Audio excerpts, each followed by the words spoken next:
Hey, yo, what's up? This is Rick Thorne, the Biker in Black. Welcome to the show. On this episode, I got Mike Herrera from MXPX. I'm going to hit him up right now. Let's do this. This is the new way to do it, bro. Hey, This you is do the a old podcast. way.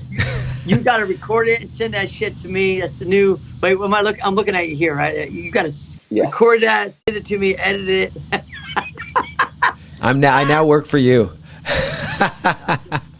No, I don't have to edit it. I download it from this little program, and this is a program that I have to use my old laptop with because they don't offer this on the new stuff. You know how things get new and you had something working so well, and then it doesn't work on a new computer, a new operating system. That is my life. I've got a recording setup kind of like that. I've got this podcasting setup is all like older stuff because it works well, and then I have my brand new computer that I just edit videos and do modern stuff on. But how often do you do your podcast? You do it quite a bit. Weekly, every Monday it comes out. Yeah, that's dope. And it does do. That's what I need to do, man. I kind of do mine. Mine's just like sporadic because I'm so busy with so many different things, and I'm total DIY. Whoa. Yeah. Oh. Yeah. On down, even down to the video. I'm all over the place, bro. Wait, hold on. Sick, that thing's not loading. Yeah, I'm just holding my hand. I just feel so rigged to be like doing it this way. But do you have a tripod? You can run and get a tripod. No, I don't have one. You should always have one as a podcaster. Always have a tripod. Yeah, I guess that's true. It's true. Well, at any rate, now you probably will. I mean, I have one. It's just gonna take a minute. Yeah, I got one. Hold on. All right. I don't even need. Just take me with you. Take me with you. I don't need headphones to act like it's a podcast, but I got one. I got one right here. This is the podcast right here. This is it. This is how to do a podcast or how not to do a podcast by Rick Thorne. No, I need to be schooled. Hey, Thorne, you did all this TV work, but you can't do a podcast. You need to get it together, bro. Well, it was funny over the pandemic when people were locked in. You saw these like late night shows and talk shows, and they're doing it from their bedroom or from their kitchen at their house, and it was just so funny. Just like, wow, okay, now you have to actually be entertaining because you don't have all the bells and whistles. Can you do that? And some of them could not. No, they still can't. I mean, look, dude. My whole point. Hold on, get this light here. My whole point of doing a podcast is really to just, I don't know, everybody's different about it, but they want to, sorry, it's my hand again, sorry. Do you guys like my hand? Everybody's different. I just kind of am from like the generation of like, I wanted to interview someone and get to know them. I mean, I could do a podcast and talk about daily topics and stuff. But yeah, I kind of, and I think that's why like I'm kind of got that TV vibe, like that's how we first met, it was a Warped Tour. And then, do you remember that show that I did with you guys for ESPN? It was my show. We did it in Vegas. You remember that? Yes. What? That's kind of my style. Like just to get to know you, that kind of vibe of a podcast. You know what I mean? So, I don't know. I like rambling. I like it. Yeah, I don't know because we got and stories. But that was cool when we did that. That was a while ago. I always loved getting to meet you and just getting to see a pro rider you were always so positive. You were into music, you were into, being cool to people, which, I really feel like I've taken that my whole career. It's just like, I've always admired people that treated just everyday people. I don't know how to describe that, fans or non-fans, whatever. People on the street, you treat them with respect. You try to see eye to eye. And I try to do that, like when I'm traveling, like I'll meet somebody that has no idea who I am. And that to me is a challenge to ask them some questions, find out if what they think is a boring life is actually kind of like interesting to me. I want to hear about a professional fisher. Like, how does that go? What do you do with that? Like, what kind of fish do you catch? Whatever it is, right? So seeing you doing something so different, but along the same lines, similar culture, but different. I grew up riding bikes. I grew up skateboarding. Yeah. I always thought I was going to be pro, but it just never happened. So. Yeah. Well, I mean, but that's so you rode bikes and you skated. Yeah, I did both. Yeah. Yeah. Yeah. A lot of kids do in the beginning. I mean, I hear dude, you got this vibe about you that you have like what I like is like you have a timeless vibe about you. It's always a positive vibe. But I think when people think you, it's positive. From a positive place, and I think that's why they love you and they love your music and the things that you do, because is what you send out is what you're getting back a lot. And I believe that 100%. So thanks for saying that. I feel the exact same way about you. I think that, like, it's funny. It's the last time that we actually hung out, though, was we did a show. And it was like up, like, I want to say, like, not Victorville, but something like that. Okay? Yes. And that dude, I'm telling you, before I went on stage, I got to tell you this. The dude's like, he's going to pay me a few $100. And okay, that's, nothing, just to play. All right, let's go. The second before I get on stage, he's like, hey, bro, just so you know, I can't pay you tonight. You can still play if you want to.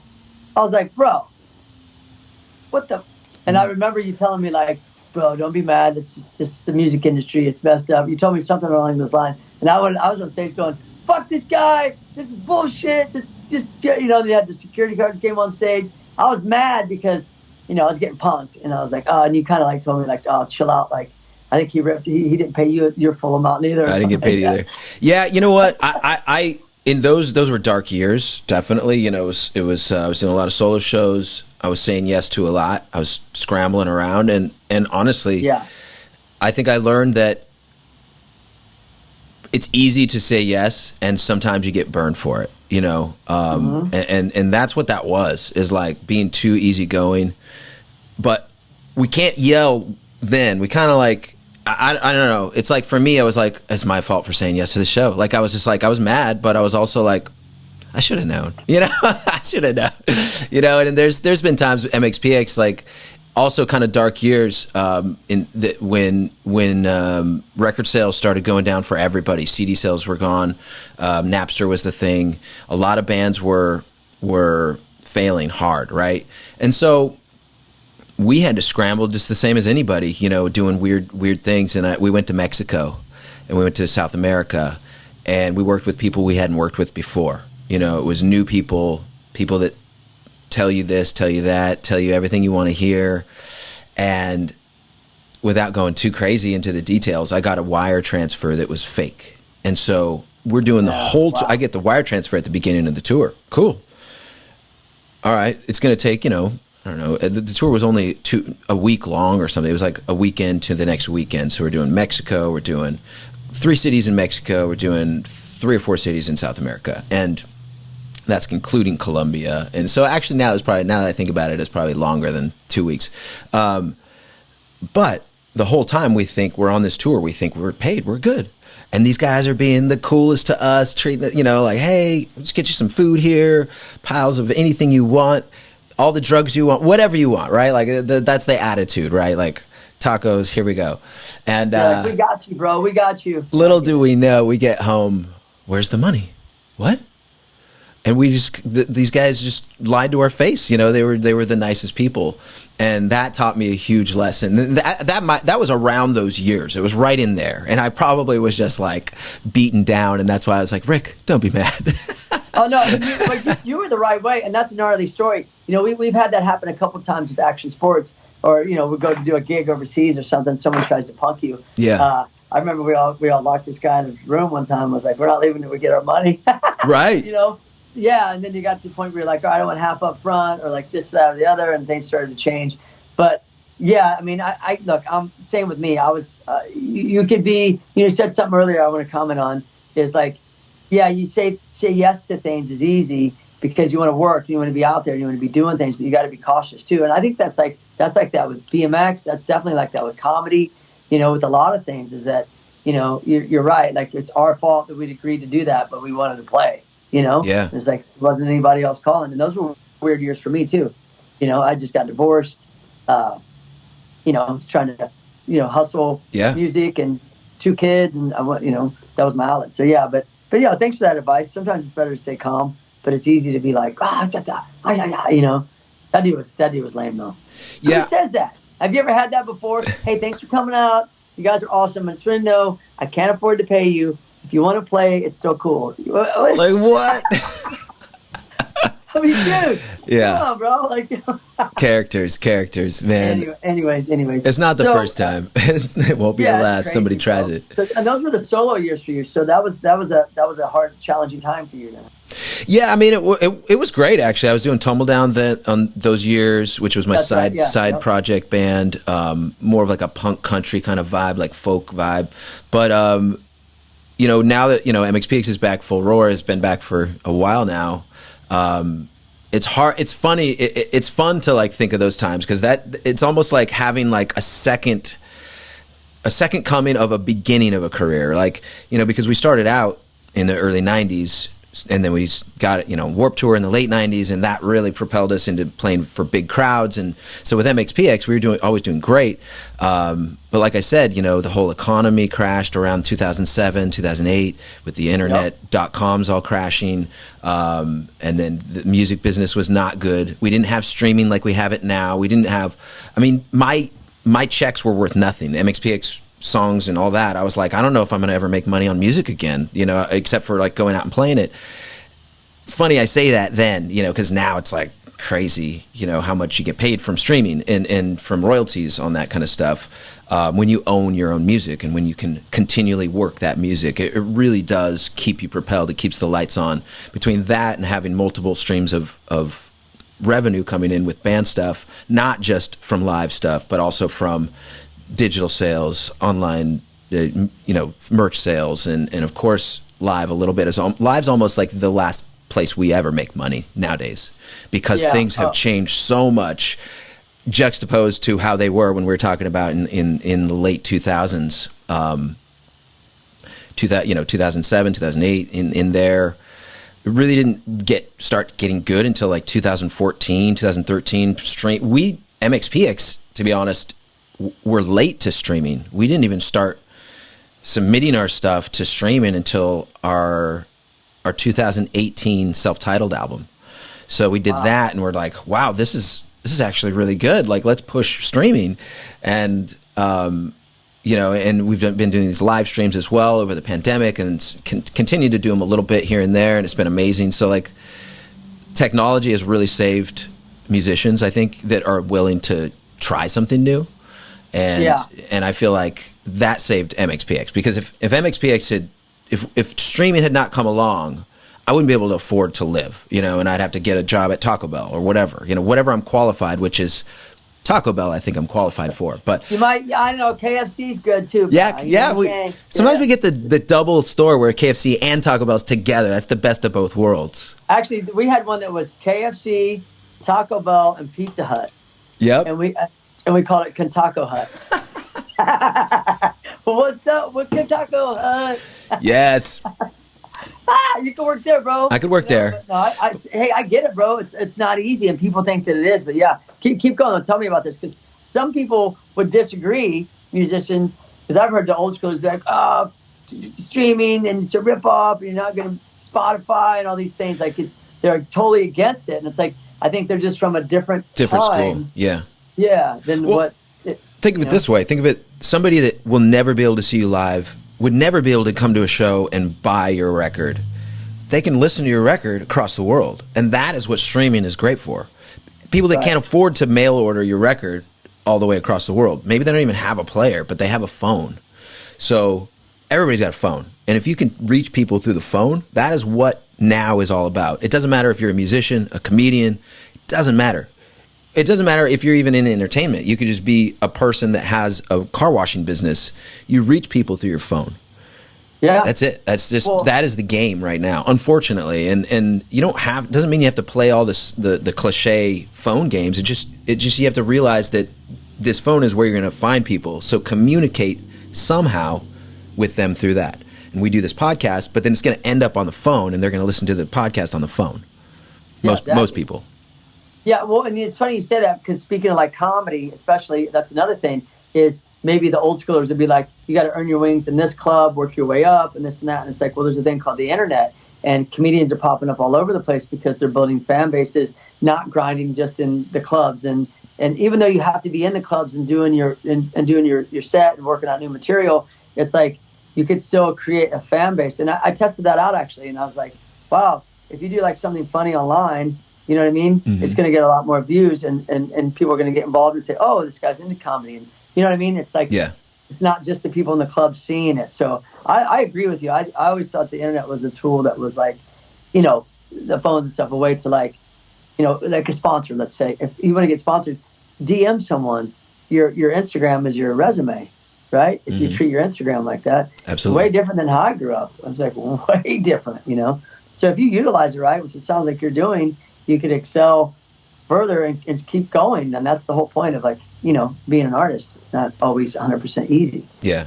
Something I'm realizing is if you just ask people, you might not get an answer, but every now and again you get a yes, and we don't, as musicians, we don't ask each other for favors enough, because when we launched our new album, we have a new album out that we're actually going to be touring on live, have been, and are still going to be this year. It's called Find a Way Home. And to launch it, we partnered with a bunch of bands. We partnered with Vans Warped Tour. I called Kevin. I was like, hey, can we use Vans Warped Tour's YouTube and Facebook? And he's like, yeah, sure. And so when we went live to play our full album when it launched, we were live on a bunch of these different YouTubes and Facebooks. And so like if you're just like, wow, that's a great idea, dude. That's sick. And you just randomly see us pop up on like the Warped Tour Facebook. You're like, wait, is Warped Tour coming back? Like all these questions come in, but you also see, oh, what is this? MXPX? Oh yeah, I know, whatever. Wait, so that's what that post was that Kevin posted with you guys. Yeah, right? I think so. Yeah. Okay, I saw that. I didn't know that that's what that was. Unless there was, I hung out with him like a couple weeks ago. Was there a recent post? That might have been it. Yeah. Yeah. That was something different.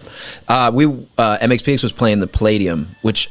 Man, I'm sorry I didn't invite you. I should have invited you. I didn't even think of it. But we were at the Palladium. I couldn't get my podcast camera together, and so... Still working on that. All good. Next time, you absolutely come out. But no, man, it's cool. I know you guys sold it out, and that's sick. Yeah, it was dope. But I want to ask you something. I want to back up for a second. Sure. I don't know the story. I don't know if it's good or bad. I don't know if you want to talk about it. I get it. I understand band stuff. It's complicated sometimes not. Why did you guys take a break for so long? Were you guys just over it? Was one of the band members wanting to do something else alive? I don't know the story with that. Could you let me know? Well, we didn't really take a break ever. You kept writing music, you just didn't do shows and stuff. Is that what it was? We went down to like 1 or 2 shows a year for lean years. So we actually never even didn't play. So what you're thinking of is I did the MXPX All-Stars because Tom and Yuri, they weren't quitting the band, but they got jobs. And so they're like, we're going to stop touring for a while. And this is 10 years ago. And so that kind of killed the band in a way, but we didn't break up. We were just, okay, we're not going to do shows for a little bit. Because of life. I get it. Yeah. But we had Japan booked and some Indonesia and a few other shows down in Southeast Asia. And so we did the MXPX All-Stars because we already had and they're like, we can't go. Like, what do we do? So I had Chris Rowe from the Ataris and Chris Wilson, the former drummer of Good Charlotte. I had them be MXPX, and we did the tour, and that kind of became an idea to like continue to play now and again with MXPX when Tom and Yuri couldn't do it. And then a few years later, Tom came back full time, and then Yuri came back full time, and we sort of started ramping back up, and now we're full-time MXPX again. And the shows have been bigger than ever, but of course. But I mean, why would you know the details anyway? But to somebody, to a lot of people, we put out our Both Ends Burning DVD, and that DVD sends the wrong message because it kind of sends a message of we're done, But at the time, it kind of felt like we might have been done. Yuri was going to quit, and we did this show in Vegas, packed out, and he changed his mind after doing that show. He's like, I don't think I want to quit now, So we're like, all right, good, don't quit, let's go. And so we've teetered on that edge, during those hard times, especially where we weren't making enough money to pay the guys. We've gone through those times. I mean, even when things were going well through 2015, 2016, we're selling out all these shows. 2017, still selling, bigger and bigger venues, working our way back up to the venues we've always done, and past that even. Even with that, we went broke when we made our new record, the 2018 self-titled record. We didn't have a store of money, we didn't have a credit. We have our credit cards. It's like $20,000 or something. It's like ridiculous. It's nothing. So we made this record and we're broke. So we did a Kickstarter, and that Kickstarter really did well. We surpassed our 50,000 marker in like an hour. And so I think we ended up making in an hour. Over That's amazing. over 300 grand we made just to make that record on Kickstarter. Wow. And that was a huge success for us. It was a lot of cash all at once for a band like us. And that's only just, that sort of was the Kickstarter to MXPX being a steamroller. Like, we've had this box sets that have come out. We've done vinyl re-releases on our own that have sold thousands and thousands and thousands of vinyl in just a couple weeks. And if we have a couple of those a year, one of those a year, we then can have the money to put back into touring, to put back into, paying our people. Our crew has grown from like a 2 or 3 person crew to like a 12-person crew over just like 2 or 3 years. And that's just live. Not even counting like management and our merch store. We have a merch store that we own, and it's just our own stuff, MXPX stuff. And that's been a lot of work, but it's been so helpful in keeping us autonomous, keeping us having because when you own your own stuff, you're going to make more money. Yes, the problems you own as well, as always, as a business owner. But I think there's going to be problems anyway in life, so that you might as well have control of something. So MXPX is all about owning, even if it's a little bit. We just own a little piece of this planet, and we can spit shine it and take pride in it and polish it, every week. And as long as we can do that, I think people are going to continue listening. We're going to continue to be able to put our heart into something we love, because I would not want to go work at Taco Bell as much as I love Mexican food. Hut, bro. Taco Hut. Taco Hut. Yeah. I'd rather be here talking to you and then, practicing my guitar and trying to think of alternate. But you have that in you. You're that kind of person, I think, to where you keep reinventing yourself. And I think that, like, by you doing a podcast and you saying, all right, I'm going to keep this band going, and that inspired the guys to say, oh, we want to come back, or not back, but, we want to get back on stage, let's do this. And then even to the fact that you're in Goldfinger, you're able to send that vibe. I think that you're going to be completely awesome the rest of your life in the things that you do, because you're able to reinvent. And that's something I relate to, because that's something that I heavily do constantly in order to survive and raise 2 kids in California. All right. That's all I have to say. Single. It's insane. I'm juggling a million different things, and I see you doing the same. And that's why I was like, all right, we have this same thing in common, that I think you're in that position you're in, where you say you're owning things. You learn from you're learning from your, like, same with me. You want to own property. I call it property, meaning that, like, if it's my band or my comedy or me as a brand, as a bike rider, you own these properties, and that's where you're going to succeed the most. And that's where I think, it sounds to me like that's where you've gotten. And now you're really, I feel like, how rad is that you guys sold out the Palladium? That felt pretty rad. Yeah, it was huge, right? Huge for us. I mean, that's amazing, bro. I was like, because I had seen that pop up, and I was like, oh, that's sick. Not to say you came back, but, what you've been through and get react, and like, all right, boom, and it sells out. Like, that's pretty sick. Yeah, I mean, it took us 10 years to come back from, we did 3 nights at the Troubadour, which is great. I mean, that's not a slouch thing to do at all, especially as fast as we sold those tickets. But to come from, like, doing those types of venues, and then we moved up, through the House of Blues and the Anaheim, and selling those out, and the Observatory, selling those out. And so, like, the Palladium was the next step. It's like, well, I guess we could go to Henry Fonda Theater, but it's no big deal. We've already played there with Rancid, and we could sell that out easily based on our, past experience with House of Blues and all that. So, like, we just knew we needed to step up, a bigger venue, come back to the Palladium, headline it. We had been there with Simple Plan co-headlining.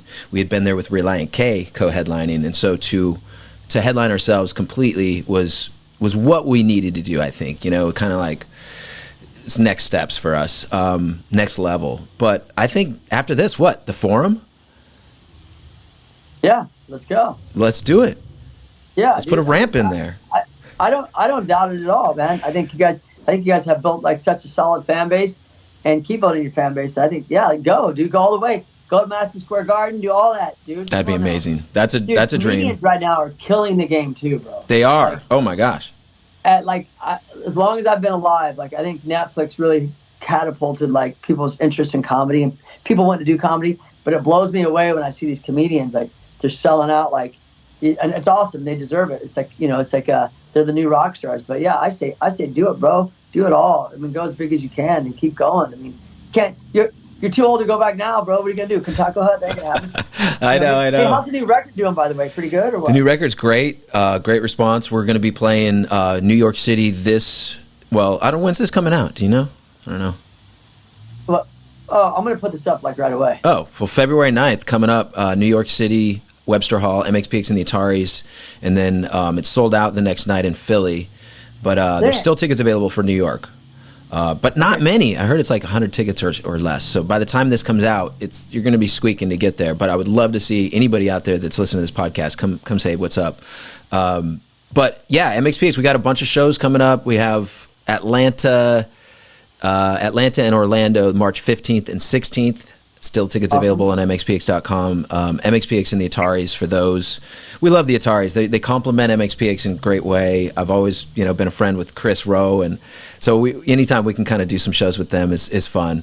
But we have a bunch more. Cool, man. We have some more coming up, but they're already sold out, so I won't waste your time. And we're working on some that we're about to announce. So it's coming up.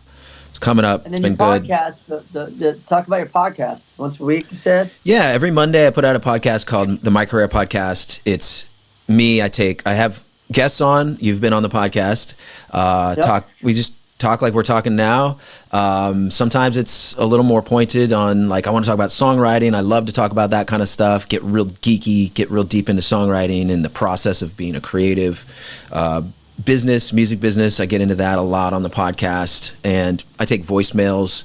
And something I've been doing the last half a year or so, I've been doing a new Music Monday every now and again, where people submit to the Mike Herrera Podcast Facebook group. You can submit a YouTube link of a song you want, and I'll actually play like the first bit of the song, listen to it a little bit, and then like comment on it and put the link out for everybody. So people can find new music from indie artists or any artist, your favorite artist that you might want me to listen to, that kind of thing. It's been really fun. It's been fun to see people engage in that, They want to hear themselves on awesome. it. Yeah, so the new record, by the way, Find a Way Home, it's doing great. We did a bunch of, like we always do, vinyl variants that we have for sale at MXPX.com. We have a picture disc. We had we had limited to 150. We had the sand-filled glow-in-the-dark vinyl, and those sold out really quickly. But just cool stuff like that is what we try to make stuff that people want to collect. Because a lot of the game for artists, I guess, is merch items. Whether it's like vinyl, obviously is huge. People are trying, killing it with vinyl still. I'm sure at some point that train will slow down and people will stop buying vinyl. But we always try to keep our vinyl a normal price. Like, you can just $25 for this vinyl or $30 for this specialty vinyl or something like that. But but just having it available is important to us, so that they don't get gouged by the people trying to get the rare one for like $200, $300, that kind of thing. Thousands. Yeah. I've seen MXPX records for like $1,000. I'm like, what? Okay. That's crazy, bro. All right. Yeah, that's what people just buy it just to flip it. Craziness. Don't stay right here. I'm getting my charger. Yeah. hang on. You got it.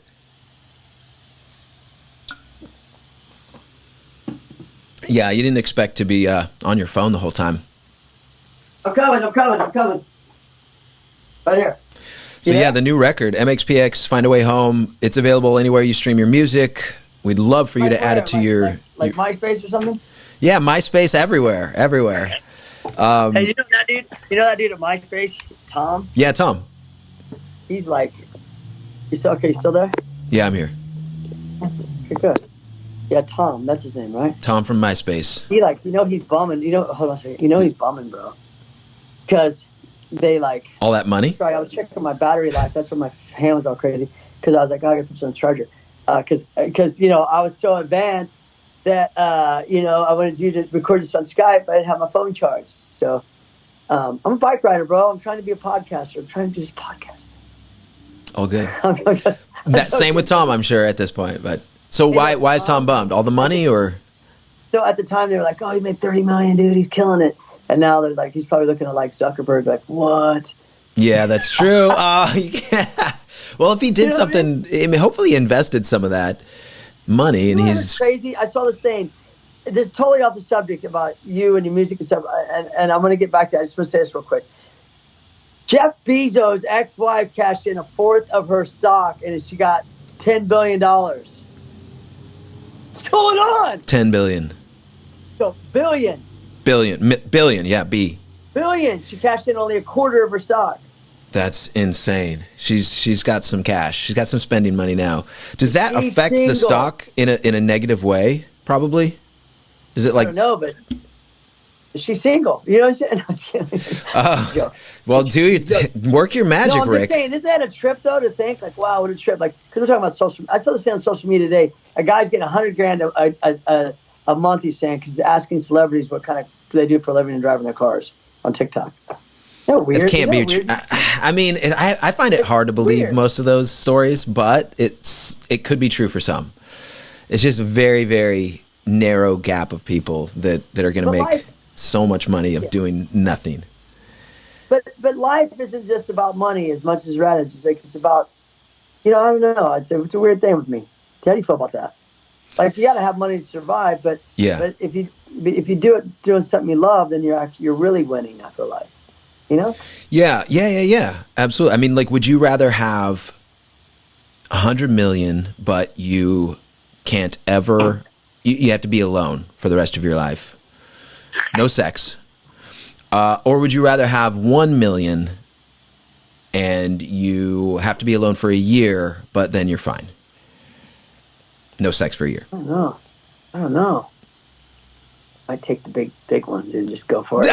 Just take the big, no sex, but I'm rich. Hey, but here's the deal. I've been single, bro. I got divorced. Like a lot of people know this. I don't make this podcast about me, but I want to say this real quick. I got divorced. I stayed single. And at the time when we did that show, I just got divorced. I had to move back in an apartment, lost the house I had, all of it at that time. And I have stayed single this whole time to raise my kids. All right. And I'm not out like, you know what I mean, acting like I'm 20. You know what I'm saying? So, like, my life is a lot like about work, about like building things, about like writing, and about building my kids. So, at this point in my life, where I'm at, I'm taking that big money. 100 mil, but you can't see your kids either. That's money. I'm sick of them anyway. Get out of here! I already took all my money. I'm gonna pay back. Yeah. Dang. Monster makes water now. Do you know that? No. Wait. What? Yeah, of course they do. Okay, Monster on Warped Tour did tour water. Then they did tour water, right? And now they package it and sell it. This one's a soda water. Well, of course. I mean, you got like LD, killing the game with the canned water. Monster's like, oh yeah, well let's just do that. We already have the. They should have done it a long time ago. That's great. I like how you abbreviate it out of respect. Oh yeah. Abbreviate that out of respect. They're not paying me. Yeah. They're not paying me. Do they? Yeah, I hear you. I abbreviate that too. Hey, so one time I interviewed Henry Rollins at I sent you that clip at Little Rock, Arkansas for ESPN, and one of the things was I had to say the city. So let me check my battery life. I had to say the city where you guys were from, and it's Bremerton, right? No, it's Bremerton. See, this is why Henry got upset. You couldn't get it. And I said Remington, and I said it like 3 times, and he's like, "Let me do it." And then he did the throw. It was Party at My House. Is that the name of it? Party at My House. Be there. Be there. And then I'm like, why am I here, Henry? And he's like, I don't know. I just want your money. And I'm like, I'm doing this for free. And he's like, oh. And like that was the oddest interview I've ever done. It was really weird. It was really weird. I love that clip, dude. I'm gonna post that clip at some point. I got to. Do it. Oh my god, that's so good. So, yeah, it was pretty funny. I didn't know if you'd ever seen that before. No, I had never seen it. I was blown away. I was like, dude, where? Of course, those were back in the TV days, where if you don't catch it on TV, you might never see it. Exactly. Do you think? Well, the point to that is also too is, do you think it's important? Well, I already know the answer to this, but I'm going to ask you. Do you think it's important to be consistent with who you are? In other words, like I meet people and I've interviewed people like that, and I'm like, whoa, and I realize, oh man, I wish I wouldn't have met him. How do you feel about yourself? I feel. You carry yourself. You understand where I'm going with this question? Yeah, I feel like I'm decent enough with interviews. I feel good about my interviews and talking to people, and it takes a lot to, I mean, I could be boring, I guess, but aside from that, I'm not really afraid of anything bad happening on an interview. Like, not anymore. Not these days, but just meeting people, like being who you are, like it seems like you're the kind of guy that would take time to stop and be like, can I get a photo? And be like, yeah. Can I get an autograph? Sure. Can I say hi? You seem like that guy. I've learned the hard way over the years. Like, back when we were just getting big, we were a punk band, you know, we played punk songs, and then all these people were asking us for our autograph. And this was probably 1995 or like our 96, somewhere in there. And these kids would come up and ask us for our autograph. We're like, we don't do autographs. And they're just bummed out. You know, you just bum out these people. And looking back on those times, I've realized, okay, no matter what, if you can, give them what they want. If you can. And because that one little interaction is going to mean so much more to them than it ever will to you. And I am not somebody that naturally goes, hey, how are you? You know, like, I'm not that guy. I walk into a room, not say anything, and just look around and mind my own business. But if all eyes are on me, then you got, oh, hey, okay. So like, there's two different parts of me, I guess. But looking back on those times, I realized, okay, it's all about the interaction in those 2 seconds, those 5 seconds, whatever. And the more time you can give them, even better. And I have to mentally prepare for that, honestly. As being a recluse, not a recluse, it's like, like kind of a recluse. Like, I definitely don't mind being alone. You spend a lot of time alone? I spend a lot of time alone. I'm by myself here at the studio most days, and I can yell, I can scream, I can do whatever I want. When I go home, if the kids are around, you know, they're yelling and screaming, so I'm chill. And so, like, I almost like, if the space is open, I take up that space. But if there's a lot of people, I shrink and I become small.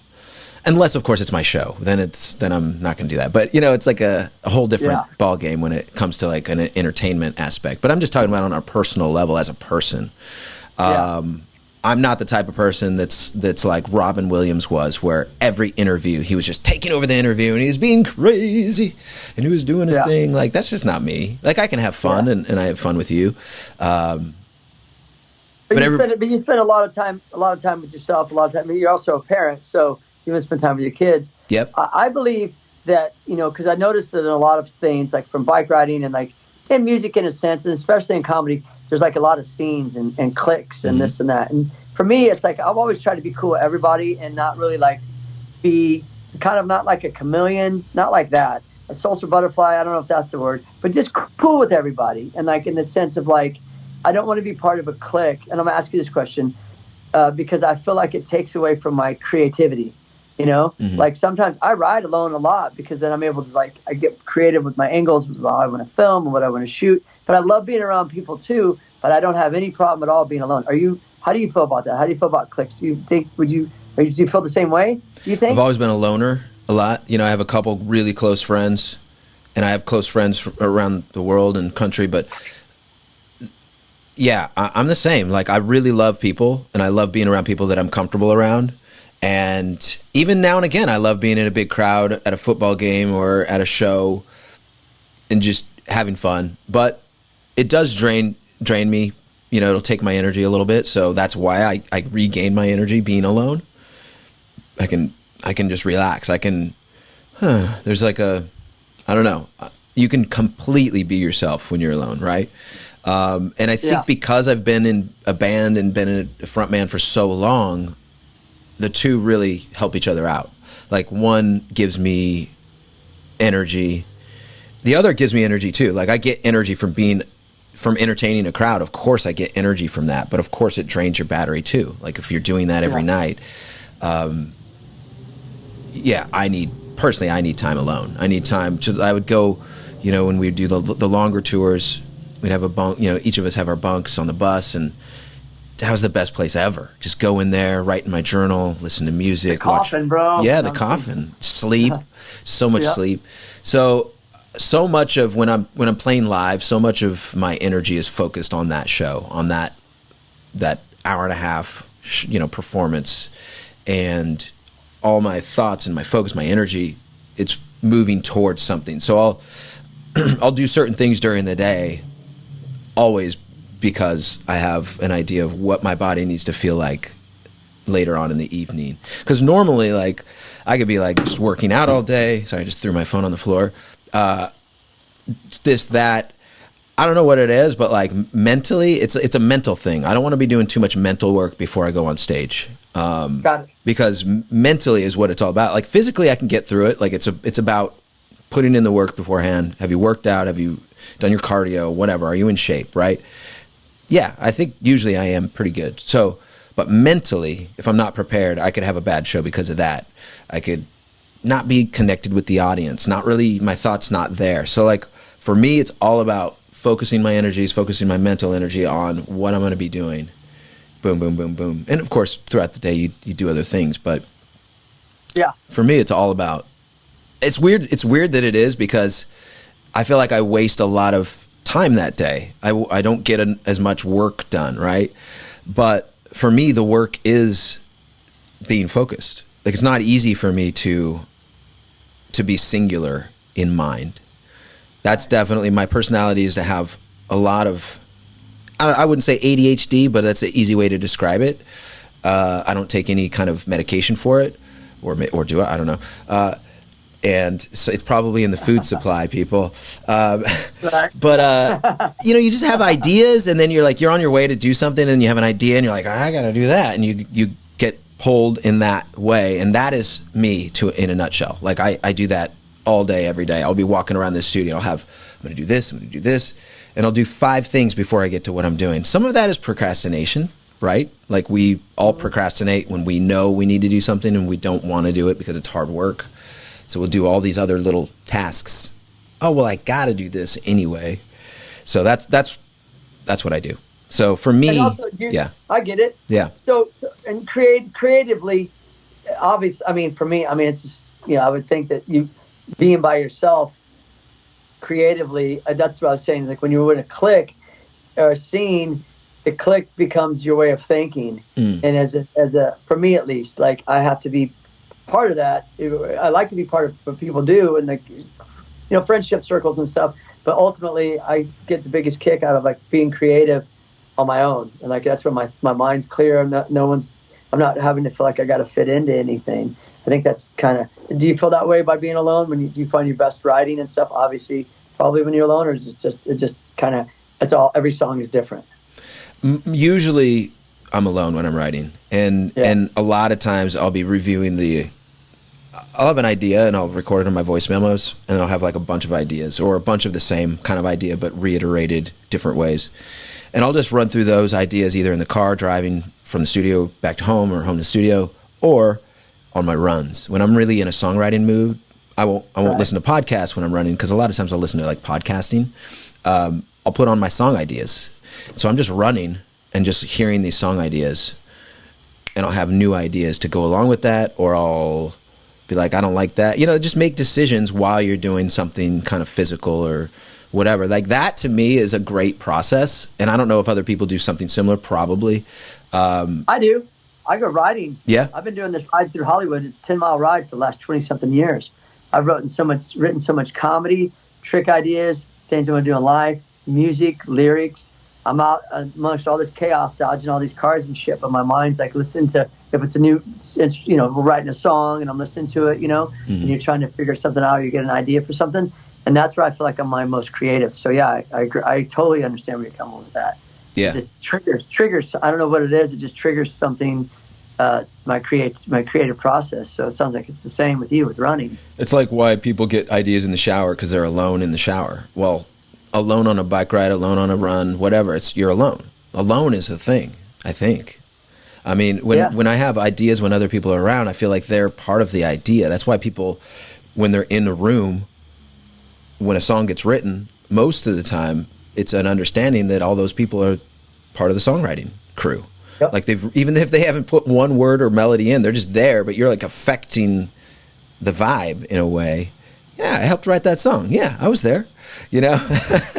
Oh, you're saying people sitting in the room or something? Yeah, like dude, I had that before. Like two line, don't use that word, use this word, so you could say like you wrote part of the song. Yeah, I'm like, nah, I'm good, dude. I got this. yeah. Like I didn't need your help. You're good, but like the way you sing it, your word and my word both kind of work. You know, they both totally work. You just want to get the credit. Hey, Perry Farrell had it down. Stand in the shower thinking, and he's pissing on himself.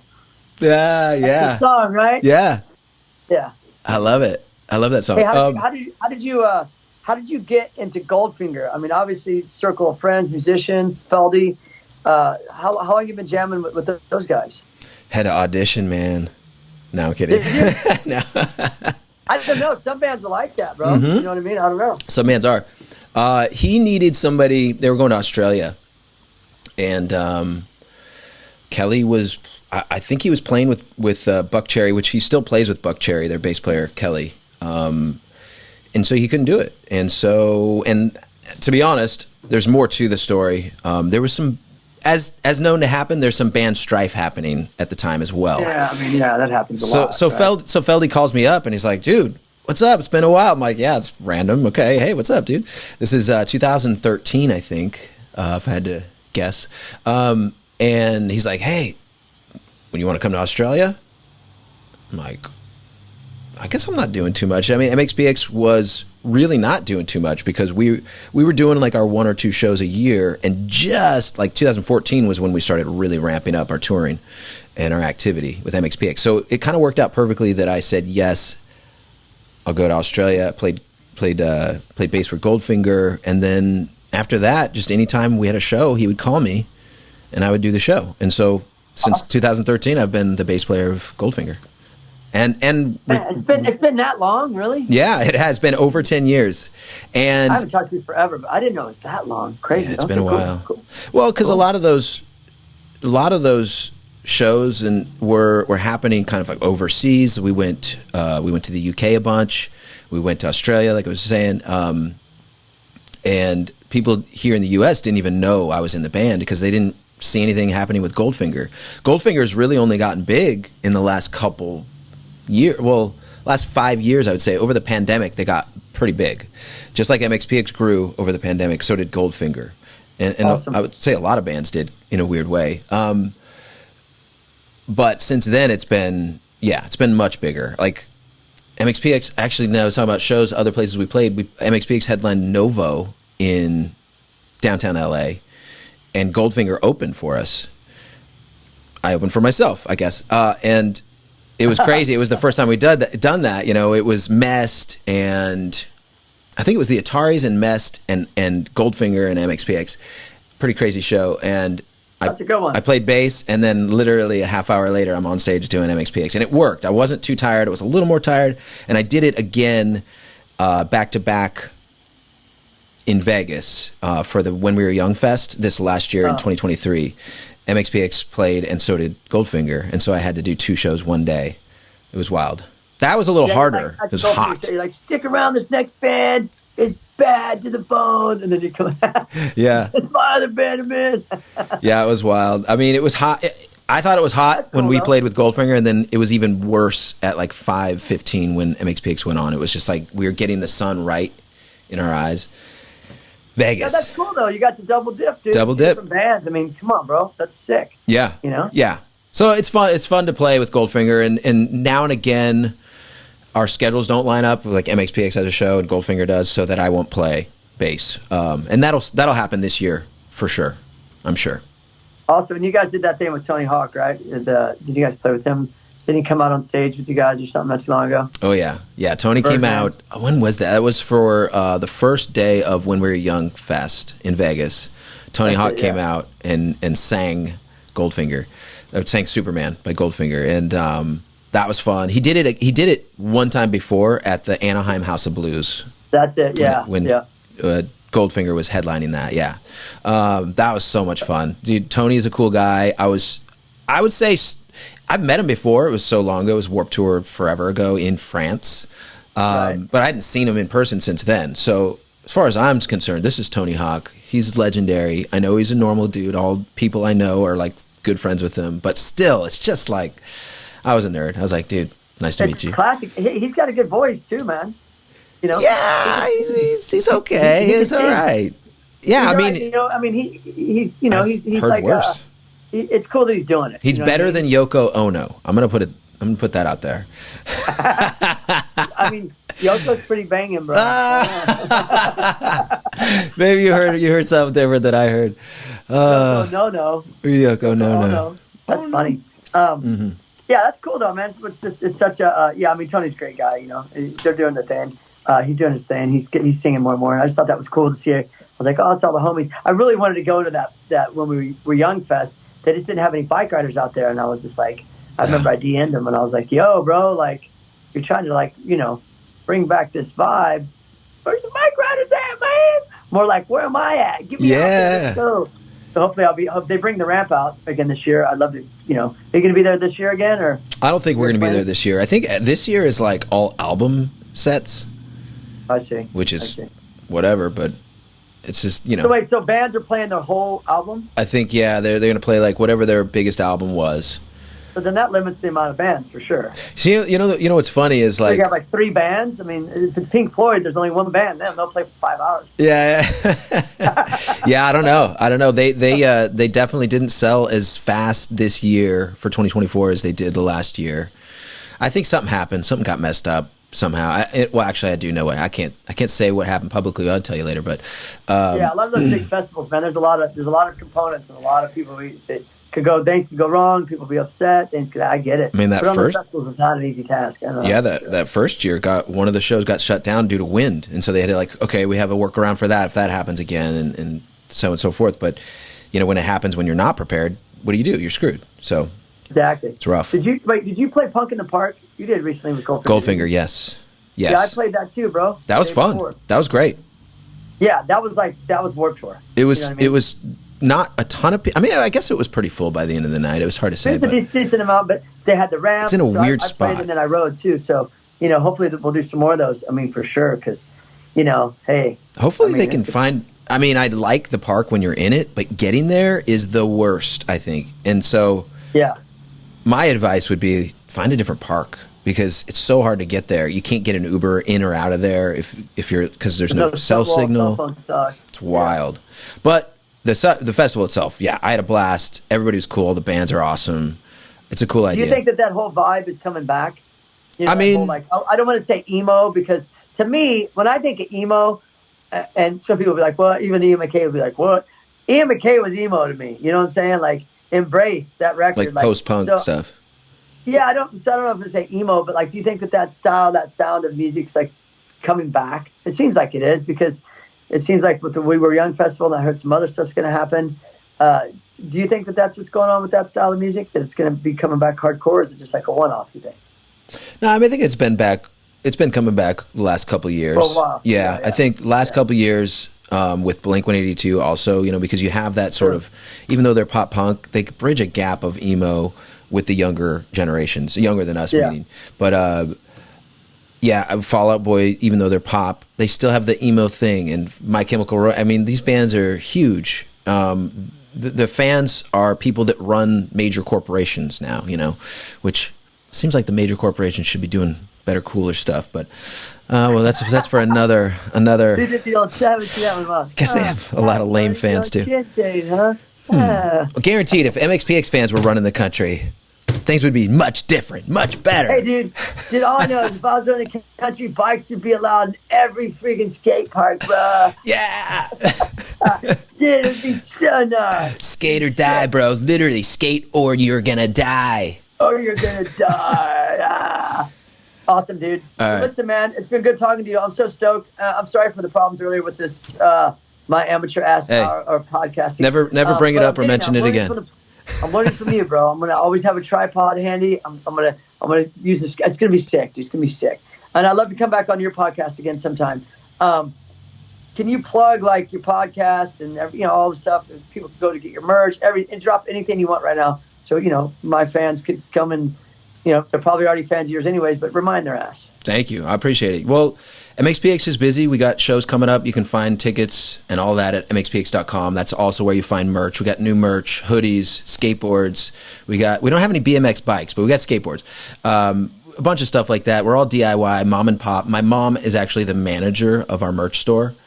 And that's cool. Yeah. So she runs the whole thing, and we have workers that come in and do the actual stuff. But it's been, like I say, DIY has really been great, and punk rock for me, it makes sense. Like, it's like, okay, we're a punk band. We're going to do this ourselves. We don't need other people. I mean, sure, we do have, I would say, to leave you with something, not just plugging myself, leave people with something maybe they can use. If you're a creative and you have no idea what to do, how to sell yourself, don't be too worried, because most of these artists and creative people, these big stars, they all have help. They're not doing it themselves, even if it looks like they are. So you just got to do it yourself for a little while. You just got to do it yourself, but find somebody that understands how the world works, partner up with them. That's something that I've done, and it's so helpful. It's tremendous. It's building your team, but at the same time, like you said, you have to have drive. So if you really can't do it yourself right off the bat, choose something you can do. Find what you can do. Find what you can get up and feel good about doing every day. Yep. Yeah. That's awesome. Yeah, and I agree with you. I mean, for me, DIY, I was going to plug this real quick. DIY is like a curse and a blessing for me, because I always believe that, like, if I'm good enough, it'll come to me. And a lot of the things in my life have been that way. I haven't gone out to ask people for things or to attach myself for things, right? They organically kind of came by just throwing the energy out there. But nowadays, as I'm getting older, not older, but I realize it doesn't hurt to ask if it's organic. If it's like you're just trying to, like, step on somebody or climb a ladder or something, that's whack. You know what I mean? So still stay DIY, but don't be afraid to ask or reach out, because that, if it makes sense, right? Yeah. That seems the way to go. Anyways, so what's your podcast? Where's that at? So people can... Oh, Mike Herrera podcast. It's out every Monday. You can find it. You can find it anywhere you find podcasts, and my YouTube page as well, Mike Herrera Video. And your Instagram's the same, right? Instagram, Mike Herrera TD. My Twitter is Mike Herrera TD. Yeah, so it's all. I'm on TikTok. I mean, wherever you are, I probably have something. You can find me. Google him. Google. Yeah. All right, I'm gonna go hang out with Tom from MySpace. All right. He's bumming. He's traveling. Dude, I appreciate you, and seriously, thanks for being so patient with me. Much love, dude. I respect you so much. I'll talk to you soon. Thanks for having me on, Rick. Appreciate it. All right, later, Cheers. brother. Bye.